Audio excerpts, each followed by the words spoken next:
আজকে শুটকি মাছের বড়া বানাচ্ছি। দুপুরবেলায় আমরা শুটকি মাছের বড়া আর অন্য আইটেমও খাবো।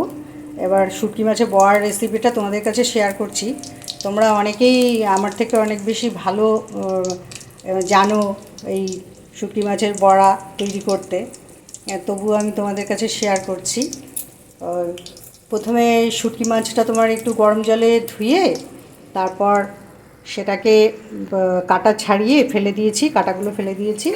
তারপর ওটাকে একটু চটকে ভেজে নিয়ে তারপরে তোমার পেঁয়াজ কুচি, রসুন কুচি, আদা কুচি এগুলো দিয়ে ওর মধ্যে জিরা গুঁড়ো, লঙ্কা গুঁড়ো এগুলো ভাজা ভাজা করে ওর মধ্যে মিশিয়ে একসাথে আবার একটু নাড়াচাড়া করে পুর তৈরি করেছি।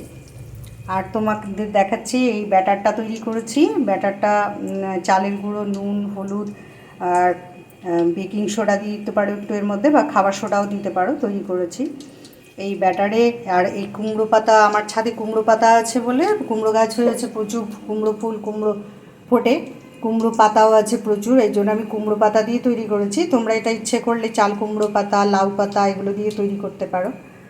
আর কুমড়ো পাতাগুলো একটু গরম জলে ভাপিয়ে নিয়েছি, কারণ লাউ পাতা নরম হয় কিন্তু কুমড়ো পাতা তো একটু মোটা হয়, এর জন্য গরম জলে ডুবিয়েই সাথে সাথে তুলে নিয়েছি।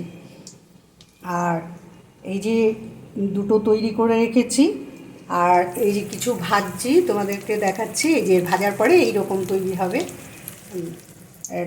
আর কতগুলো পাতা রেখে দিয়েছি, এখন আমার সব ভাজা হয়নি, কারণ এই 4টে কড়াইতে এখন ছেড়েছি। ব্যাটারে ডুবিয়ে এইভাবে পাতাতে ফোল্ড করে, পাতার ভিতরে ফুডটা ঢুকিয়ে তারপরে ফোল্ড করে তারপরে তোমরা ব্যাটারে ডুবিয়ে দিয়ে দেবে।